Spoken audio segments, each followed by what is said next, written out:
Hi everyone 100 days சேலஞ்சில் இன்னைக்கு டே 100. இன்னைக்கு நம்ம என்ன பார்க்க போறோம்னா ஏலைன் குர்த்தி எப்படி மார்க் பண்றது பார்ப்போம். A line kurti same as slit kurti இருக்குல்ல, சைட் ஸ்லிட் குர்த்தி அதுக்கு மாதிரியே தான் மார்க் பண்ணுவோம். மார்க் பண்ணிட்டு என்ன சேஞ்சஸ் பண்ணணும்னா பாட்டம் ஹெம்லைன் இருக்குல்ல அதை எக்ஸ்டெண்ட் பண்ணணும்.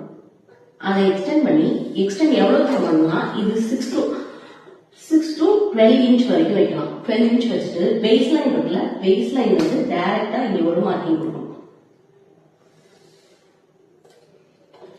டைரக்டா இப்படி ஒரு கிராஸ் லைன் வரையும்.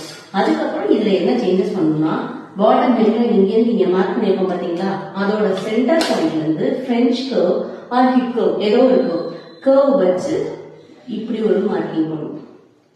இப்படி ஒரு மார்க்கிங் பண்ணி இதுதான் நம்மளோட ஹெம்லைன். இந்த ஸ்பேஸ் கிடையாது. இந்த ஹெம்லைன் தான் வந்து ஏலைன் குர்த்திக்கான ஹெம்லைன். இதோட பினிஷிங் எப்படி இருக்கும்னா கிட்டத்தட்ட பார்க்க அம்பர்லா குர்த்தி இருக்கும் பாத்தீங்களா, அது மாதிரியே இருக்கும். ஆனா வந்து ஃபிளார் கம்மியா இருக்கும். இதுதான் ஏலைன் குர்த்தி. இதுல நம்ம நிறைய சேஞ்சஸ் பண்ணலாம். இங்க ஓபன் கொடுக்கலாம், சென்டர் ஓபன் கொடுக்கலாம், இந்த மாதிரி நிறைய வேரியேஷன் இருக்கு ஏலைன். பட் பேசிக் வந்து இதுதான். தேங்க்யூ. 100 டேஸ் சேலஞ்ச் இன்னையோட சக்சஸ்ஃபுல்லா கம்ப்ளீட் ஆயிடுச்சு. இதே மாதிரி டிப்ஸ் அண்ட் ட்ரிக்ஸ் நம்ம பேஜ்ல வந்துட்டே தான் இருக்கும். ஃபாலோ பண்ணிக்கோங்க பேஜை. Thank you for your love and support. Keep supporting me.